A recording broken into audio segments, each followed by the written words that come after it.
A look through this prism might require a dilation through the space-time continuum. Captain Kirk's communicator, tractor beams, cloning. Science fact has outstripped science fiction in many arenas in recent years. So what about time travel? If writers' dreams have come true in so many arenas, why should travel into the past or future be impossible? That question haunted astrophysicist Robert Nemiroff and his students. And so, they launched an investigation to ferret out the hiding places of time travelers living stealthily amongst us in 2014. To look into their detective work, we have brought in Dr. Nemiroff of Michigan Tech. Thanks. Thanks for having me on your show. Now, I understand that this idea started off as sort of a lark at a poker game. What was the actual catalyst for the search? I have students, undergraduates, graduate students, and we have weekly meetings, and we also have, over the summer, we have weekly poker games. And we each have our primary research projects. But time travel is commonly discussed because of science fiction. And we've sort of gotten to a little bit more of a serious topic where I know a little bit more of not the physics of time travel, but why time travel to the past might not be really allowed so much in classical physics, yet time travel to the future is allowed. And I know a little bit about social media, but the students, the graduate students and undergraduate students, were particularly strong in some ways on the social media. And so they knew more about Twitter. Like I knew I would see hashtags on TV and say, oh, I think I know what that is, but I'd never used the hashtag. And that turned out to be of interest in our search for time travelers to the past. Now, I imagine finding a time traveler could be kind of tricky. But as you said, you're a poker player, so you're used to searching for tells. And as you implied, you decided that you were going to look for a virtual tell using social media, Facebook in particular. Can you describe your methodology? The internet is not just a way of communicating. It's one of it's a recent vast database of information. And so if there was a time traveler among us, maybe there's some trace of them in these vast databases. Facebook was just one way we looked. Actually, Facebook wasn't our best way. Twitter turned out to be better because Facebook allows you to backdate posts. So, for instance, if I was creating a post now about Pope Francis, and that I could post-date that post back to near when I started the account, say, 2008, and it would appear that I'm talking about Pope Francis in 2008, but how could that be? Because he took the name of Pope Francis in 2013. So Facebook sort of disqualified itself, but Twitter doesn't have that problem. And so of the other social media, Twitter became our favorite. So in real terms, what you did was you said there are certain really high import events in recent months or in recent years, and you wanted to see if there was any mention of it before the event actually happened, and you thought that might be a signal of possible time travel? Yes. Let's say your neighbor came over and kept asking about, in 2010, your neighbor kept coming over and asking about Pope Francis. You say, what? But the fourth or fifth time your neighbor mentions it, it's like, that's really strange. You'd start maybe mentioning it to your friend. And then in 2013, when there actually is a Pope Francis, what would you think? Wow, how did he know that? And so one thought might have been, well, maybe they were a time traveler from the future, which is a far out thing, but you're trying to struggle to understand how he would be able to talk about Pope Francis. So, yet the voices are lost in the air. But if anyone was to mention it on the internet, it might be kept in one of these databases. So we went and we looked for Pope Francis to see if there was any content about Pope Francis before 2013, March 2013, when the current Pope took his name. In some, I'll keep people off the edge of their seats, we weren't able to find anything. So comet ice on Pope Francis, we couldn't find them. Once the Pope took his name, it's all over the place. People are tweeting about it, talking about it. The months before, years before, nothing. So either they're... So that led us to we can't say there's not time travel, but this was one case where we could have caught something and we didn't. So now, in my mind, it's perhaps a little bit less likely. So either they're very clever, and so they hid their presence better than you thought, or they've read your paper after it came out, went back in time again, and erased and made sure that they didn't make any mention of these events. certainly there are ways to get around this. Yes, you can go back and erase time. You can go back and change time, things like that. So this is not a definitive search. So, but people are people. They make mistakes. So if we're not looking for the perfect time traveler who can go back and perfectly cover their track.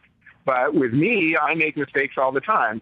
If I was a time traveler and I went back, you better watch out because I might forget and say something, or somebody will tweet it or something, and then I'm in trouble. So if they're more like me, they might be caught. Now, this question's probably moot because you didn't find examples in this case of Pope Francis or some of these other events. But did you try to find a way to rule out certain validity threats, like if someone had precognition or other parapsychological abilities? No, we didn't focus on that, but I do think that this is relevant to that. That has come up previously, that if someone who's not a time traveler, who can just see the future, then how come they didn't tweet about it, or how come people who heard them didn't tweet about it? So yes, this is relevant to that. It sort of says that there's not a lot of that out there, or there isn't so much that we would have caught it. Now, in the end, was this something that you did for a laugh? Was it a way to teach your students more about research design? Or is this really a serious quest trying to find a time traveler? It's sort of everything. I mean, it started whimsical, but after a while, after we got into this, the students were really into it. I was having a lot of fun. If you're going to do a project, you might as well do it as best as you can. So we did a real research project.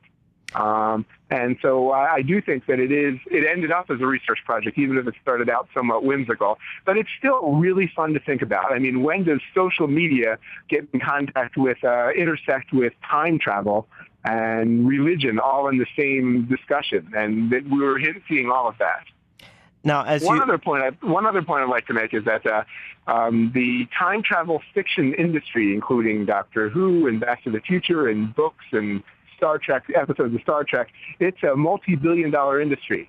And we spent the equivalent of probably less than $1 typing in search terms looking for it. So we didn't consider this an expensive project, particularly compared to how much time travel is discussed in fiction. Now, as you said, it's not your main area of study, but time is a component of what you actually study. And in fact, you said something near the beginning that I thought was interesting, which was that based on the theories as you understand them, time travel is conceivable going forward, but not backwards. Why would that be? Okay, yes, that's a really good question. Albert Einstein was really the first one with his special and general relativity to realize that you can travel to the future. That if somebody goes off at near the speed of light, not faster than the speed of light, but near the speed of light, and comes back, they will come back and find you to be much older. So they will have seemed to have traveled to your future. This was the basis for the Planet of the Apes movies in particular, though I'm a little bit older, so the one I remember was Charlton Heston comes back and sees the Earth is much older, and that is exactly the twin paradox of him traveling to the future. Now, that's fiction, but people have actually put clocks on planes and verified that this does happen at some level, at some small level. And actually, when we walk around, we're walking with some velocity with respect to each other. So we see it happen, but on a very small fraction of a second level. But it has been verified. You can travel slightly to the future, but if you travel to the past, there would be other problems. If you were to stand next to yourself, where would the energy come from? The E equals mc squared of your mass plus the mass of you standing next to yourself. Where does that extra energy come from? There's no good answers to some questions like this. So even though there are some solutions to general relativity that admit paths in space-time that come back to themselves before they started, so that's called a closed time-like loop, people think that that's really, there must be some other physical law that stops that from happening. And the general consensus of the physics community is that you cannot travel into the past. Well, then, wouldn't that be a major design flaw in your study? Because how do you find events mentioned before they happen if people can only go forward? Yes, but the laws, whenever you have a law, you should test it. And we don't even have a law. Physicists, they don't think you can travel to the past, but no one's sure. There's no proof. And so This is a way of looking for it to see if it's possible we would find it, and then we would know that the premonition, that the thinking that you can't do it might be wrong. Now, I've spoken with many astronomers in the past, and we've occasionally talked about the possibility of life out there, and many of them actually do think that based on probability, there's a really great chance that there is some life, whether it's microbial or more advanced like us. I've spoken with researchers at New York University who have used bezel beams to develop a real working tractor beam. And so many elements that we call science fiction really have come true. We do live in the land of science fiction today. So I guess my final question for you is, do you think at some point there will be time travel? Time travel to the past, unfortunately, I'm just skeptical that it will ever come true. There are some things I think that just won't happen ever. Many things in science fiction, many things in Star Trek, they have come true and they're very exciting. But then again, there are some things that I think just won't come true. Looking into the past and future of time travel. For The Prism on Radio VR in Washington, I'm Andrew Hiller, and I've been speaking with astrophysicist Robert Nemiroff of Michigan Tech. Thank you so much. Thank you.